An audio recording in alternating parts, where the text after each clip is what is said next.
Good morrow, nerds. It is I. Well, last session I just killed a player character for the first time in, a year and a half, and it got me thinking. Should player characters die in tabletop RPGs? And if so, how often? But before we go ahead and answer those questions, I have 3 buttons that I'd love it if you'd click, and those are like, subscribe, and the bell for notifications.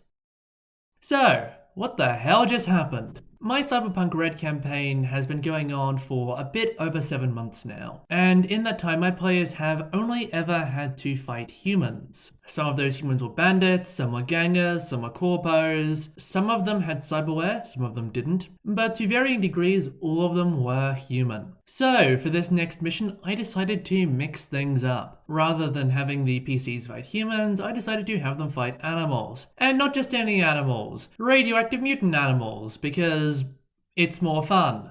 For me. So, I laid out plans for an adventure. It would be set in the sewers under the small reclaimer town where the PCs currently live. And the goal would be simple. Find out what the hell is eating all of the sewer workers. All they had to go off was a rather gnawed-on severed arm, and the knowledge that the waterproof overalls they were given were not protective against radiation. And so it was that the player characters bravely descended into the dark, dank sewers. Far from the wide open deserts they normally roamed in with the golden sands, sound of cicadas, and the smell of dirt, they were now in a dark, dank sewer, listening to the sound of dripping water and breathing in the stench of old urine. Their exploration started well enough. They found some swarms of rather aggressive rats, but apart from that they seemed pretty normal. After clearing their way through a bit of rubble in the sewers, they found their way to the only other human down there, a homeless guy who was a callback to a previous adventure. It was only in their second encounter with the rats that they learned the true horrors of what was dwelling here. Some of the rats that they fought in the second fight were still normal rats, but some of them were a swarm of twisted, bloated, radioactive rats that burst open like overripe fruit when they were shot. Holding their noses and swallowing their vomit, the PCs plowed on and fought through them, and they did pretty well. That said, they were feeling a bit cautious, so they decided to send the solo ahead to scout the other tunnels. He found some more rats, and those more rats found him. This next fight was not nearly as one-sided. Not only were they fighting swarms of mutant rats, they were also now having to fight mutant cockroaches and giant rats the size of dogs. To make matters worse, they were now split. The solo, in his attempt to run away from the rats, went in a completely different direction to where the PCs were. And while fortunately for him, only one rat chased after him, the rest of the rats going for the much nearer rest of the party, it still turned into a bloodbath. The Nomad's left hand was yanked off by a giant rat's claws. The tech was brought almost to the point of death by poisonous flying radioactive cockroaches, and everybody got more than their fair share of radiation. At this point, about half the party, specifically the tech and the rocket boy, wanted to go home. The solo, on the other hand, wanted to keep on going and finish the job. In the end, the solo decided to go forward on his own, and the Nomad, against her better judgment, decided to follow along and give him a hand. She could only give him the one since the other had been severed. Now, I think the players were expecting to find a bunch more dead ends, maybe a rat or two that they could run away from. That is not what they found. To their horror, what the solo and Nomad found instead were 3 giant rats, one of them the size of a horse, another swarm of small mutant rats, and some cockroaches for good measure. And to make matters worse, not only were the other PCs so far away they couldn't possibly help, but they decided to run away and save their own skins anyway. So, in a last-ditch effort to stem the tide of rodents, the solo threw an incendiary grenade at them. The problem with throwing incendiary grenades in sewers is that sewers have a lot of trapped methane gas, and trapped methane gas really likes exploding. While this secondary explosion did a tremendous amount of damage to the rats, it left the solo below half HP, and the Nomad with only 2 health remaining. And it was about to get worse. You see, now it was the turn of that gigantic horse-sized rat. It lumbered over on its twisted, mismatched limbs, opened its mouth, and spewed forth a gout of poisonous vapor. Good news for the solo, he had nasal filters. He was fine. The good news for the Nomad is that while she didn't have nasal filters, she did have 8 reflexes. She could roll evasion to get out of the cloud. All she had to do was meet or exceed an 18. She did not meet or exceed an 18. Okay, well, if that doesn't work, if she could exceed a difficulty 15 resist or to drugs check, then she would take no damage whatsoever. She could not beat a difficulty 15 resist or to drugs check. As a result, she was put to death saves. Despite having a body of 8 and thus theoretically a 60% chance of surviving the roll, the Nomad kicked it. What followed was the solo's mad escape, as he attempted to wade through the knee-high waters, shooting away with his guns as the rats followed. He did throw a second grenade, and it did trigger another blast of gas. Fortunately, he was just outside of the radius, and so only the rats took damage from it. With this in mind, he slowly, inch by inch, made his way out of the sewers and back to the rest of the party. And that, my dear viewer, is the story of how we lost the Nomad. So, now that you understand why I'm making this video, let's get into the meat of it. How lethal should tabletop RPGs be? But if we want to discuss how often PCs should die, we first need to discuss how much life they have in them. And for this we need to talk about hit points and taking damage. There is no consensus between tabletop RPGs of how much damage it takes to kill someone. In Burning Wheel, a single superb hit from a crossbow will kill just about anything, while in D&D 5e, a high-level character can survive a 200-foot drop and still have more than half of their hit points to spare. It goes without saying then that the more hits and the more damage that is needed to drop a character, the less lethal that game is. There are 3 key factors that determine how impactful damage is in an RPG. First is a character's ability to avoid damage, to not get hit. In D&D, that'll be governed by things like armor class and saving throws. In Cyberpunk Red, it's governed by the range table for ranged attacks and the evasion skill for melee attacks and high reflex characters who want to dodge bullets. In Burning Wheel, it's governed by things like who has the positioning advantage, what range a ranged attack is at, and whether you've taken the avoid action. The second factor is how much damage you can reduce. In D&D 5e, this basically just comes down to resistances and immunities, plus things like half damage from successful saving throws. However, in most RPGs, armor reduces your damage. This is how it works in Cyberpunk Red, Call of Cthulhu, Alien, Conan 2D20, and plenty of other games. And the final step is just how big your hit point bucket is. In D&D 5e, it starts off actually pretty tiny, where the character's going down at just a single high damage hit, but then gets grossly overinflated to the point where, as I said, you can comfortably survive a 200-foot fall, because the max damage it can do is 120, and the max HP that you can theoretically have in D&D 5e, from my calculations, is like 345. So yeah. Burning Wheel, on the other hand, uses a wound track, where depending on your character's physical stats, incoming damage will be classified as superficial, light, midi, severe, traumatic, or mortal. Each of those types of wound have penalties that you get whenever you suffer them. So if you suffer a superficial wound, then you take +1 obstacle. If you suffer a midi wound, you take -2 dice to all of your dice pools, and so on and so forth. And of course, if you suffer a mortal wound, you die unless you spend a persona point. And if you get something worse than mortal, you just die. The final detail that's more of an addendum to this is things like wound penalties and critical injuries. These absolutely make games more lethal, even if you leave damage avoidance reduction and hit point pools identical, simply because these negative status effects make not being hurt a lot more difficult. This is why some people don't actually like them. They don't like the death spiral. But some people very much do. And not just because of realism.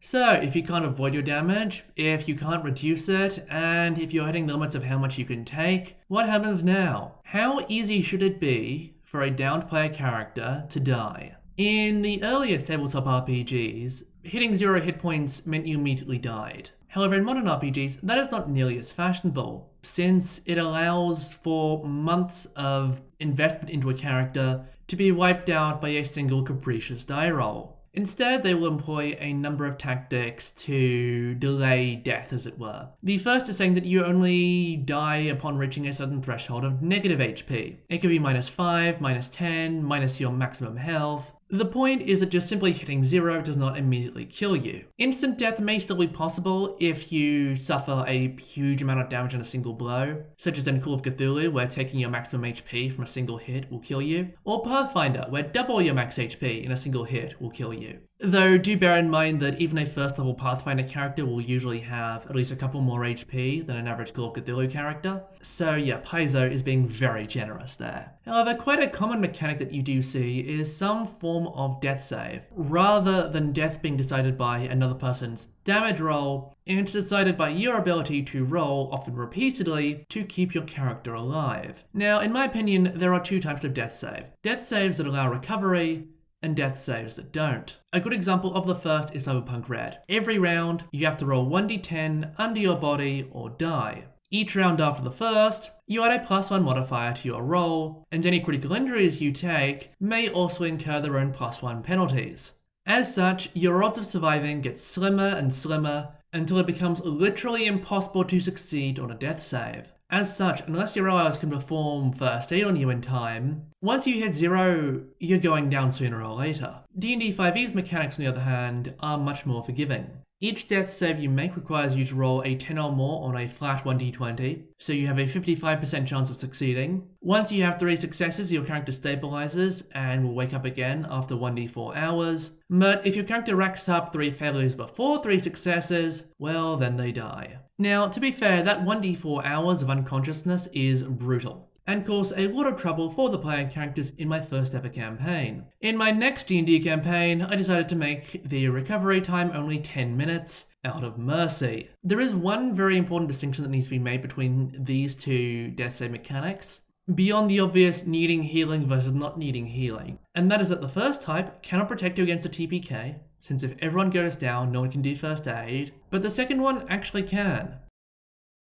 I would know. In my first ever session running D&D, my 2 first level adventurers ran across a single berserker along the roads of Barovia. They attempted to fight him, but it did not go well, and both of them were put to 0. But both of them then passed their death saves and got back up. They'd had the living crap beaten out of them, but they were alive. If we'd been playing in, say, Worlds Without Number, where characters who don't receive first aid die within 6 rounds, then they would have had to go through character creation for the second time in one session. But you can be even more forgiving than D&D 5e. In fact, you can just scrap death entirely. Some games do it. It's not common by any means, but there are games that will, say, substitute death for critical injury. I have not played any of these games personally, so all of this discussion here is entirely theoretical, but I don't think I would like it. Put simply, while losing PCs can be inconvenient, the risk of it has such a potent psychological power that removing it will make your player characters significantly more reckless, and not necessarily in a good way. But if PCs are going to die, how often should it happen? You know, this was the first time in a year and a half that I've killed a player character, and the first time in this campaign, which has been going for 26 sessions now. That's an incredibly rare occurrence. On the other hand, my first ever campaign, running Curse of Strahd, well, we lost 18 PCs in 32 sessions, which was incredibly lethal, and to this day, I killed more PCs in that one campaign than in every other session that I've GM'd put together. When we're considering how often PCs should die, there are a few things we need to consider. The sooner that a PC dies, the less emotional it will be.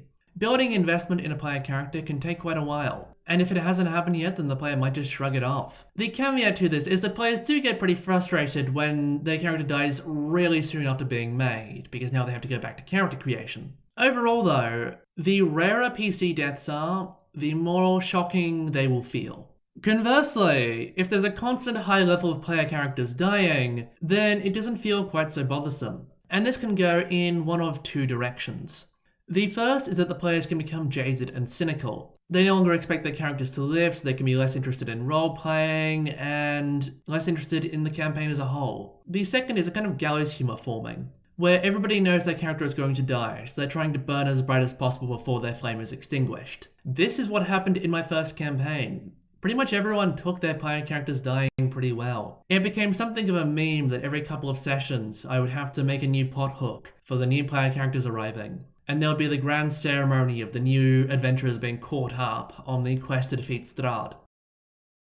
That being said, to say there was no fatalism would be an understatement. I had one of my personal friends join the campaign a couple of sessions in, and the first character he made was a rogue cleric multi-class, with a deep backstory, a fancy mechanical build, and all of the player's hopes and expectations thrust upon him. He died. The player's next character was a fiend warlock, again with a deep backstory, a complex mechanical build, and even more of the player's hopes and expectations thrust upon him. He died. For the player's third character, he took me to one side and said, "Hey, I need to explain my new character's backstory. It's really long and complicated, and I'm only going to explain it once, so listen carefully. Crossbow. My character's backstory is Crossbow.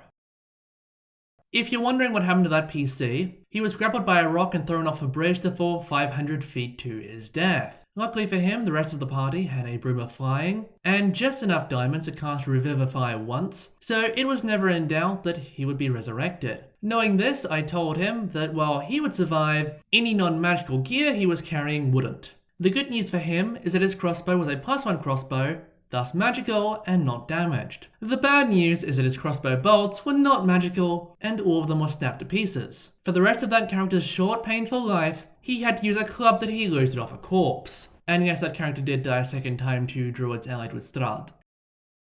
So, having gone through all of this, are there any benefits to killing characters, or at least threatening to kill them? In my opinion, there are. The first is that it reminds the players in a very blunt way that their actions do, in fact, have consequences. This is a very good deterrent against stupid, reckless play, and a good encouragement to actually think strategically about what it is that they're doing.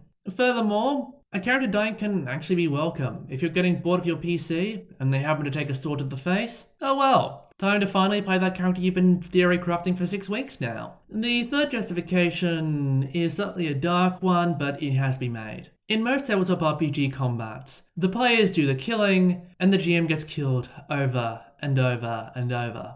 It's actually pretty dispiriting. A lot of modern RPGs heavily weight combat in favor of the players, to the extent that it can be a struggle to actually get 2 rounds out of a bunch of NPCs. So, while it might be adversarial, while it might be sadistic, while it might be in some way wrong, every now and then, it does feel fun to turn the tables on the players. To show them that you can hurt them just as much as they can hurt you. Don't overdo it, don't take it too far, and never ever ever make it personal. But if you do get the chance to kill a player character, do savor the moment. And finally, even if you aren't planning to kill any player characters, the threat of it is still useful to have. Even being put on death saves can be enough to scare the living crap out of your players and actually get them to start acting responsibly. This is where having very forgiving death mechanics is actually quite a boon. You still have most of the threat of losing a player character, but also without most of the repercussions. As you can imagine though, death is not all sunshine and rainbows. Shocker, I know.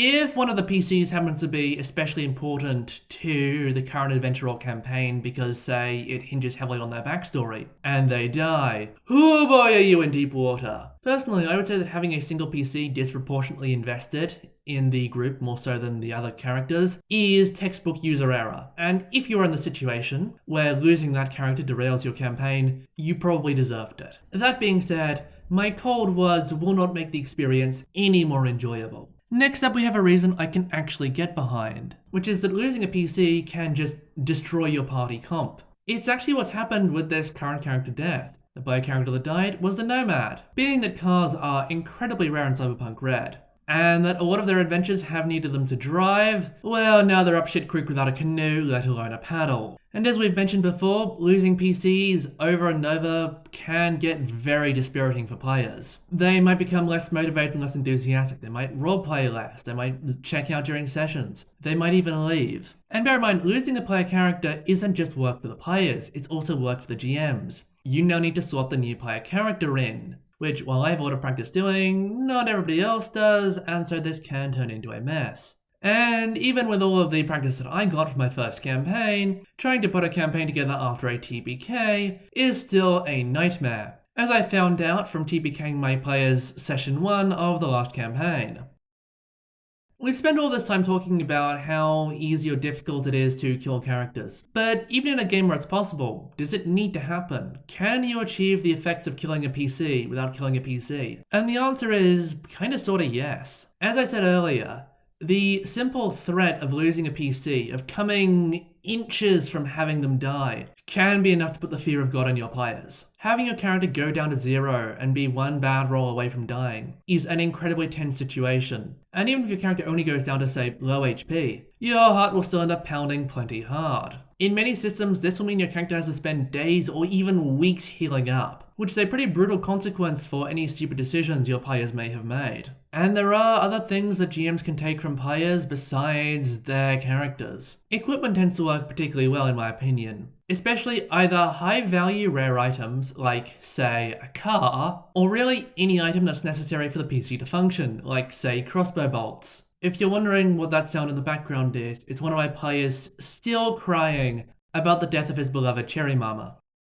Yet no matter how brutal you go, you should always allow your players a moment of respite. As I said, if the players just get beaten down constantly on and on and on, they will get cynical, they will get exhausted, they will get apathetic. The way you deal with this is by giving them a moment of reprieve. Especially in my recent campaigns, whenever the players have had the beatdown laid on them, for some mysterious reason, the next session is always less dangerous and slower paced. So strange how that happens. It does, however, have an important effect. Not only does it give the characters time to heal up, it also gives the players time to heal up too. It lets them reset their emotional batteries and get their confidence back. And most importantly, it resensitizes them to harm coming to their characters and means that the next time this happens, it will feel almost as rough, if not as rough. And really, you should be doing this as a rule, not just when the characters get the living daylights slapped out of them. Between your big action combat set pieces, do allow moments of exploration, roleplay, even downtime. Between adventures, I usually allow my players like a week or two to repair their armor, heal up, hustle, do other projects. And then when I think that's gone on long enough, I will hit them on the next adventure. If you don't do this, even if nobody dies, your characters can still get fatigued from being wounded over and over. And now, after all this rambling, we come to the question we started with. Should player characters die? And the answer, in my opinion, is yes, but not too much. The threat alone of a character dying is so devastating of a weapon that I, for one, am not prepared to give it up. It is far too useful to me as a GM. And if you're using it correctly, then it will be for you as well. And if you want that threat to mean anything, then every now and then you need to follow through. There is, however, one case when you should never kill a player character. And that is if that character's player GMs you in a weekly Pathfinder game. Because if you kill that character, and then 2 days later, you are then a player in their game, oh boy will they have a chance to get revenge on you. Hey, hang on, wait. Was that Nomad controlled by my Pathfinder GM? Oh, fuck. Okay, it's a wrap.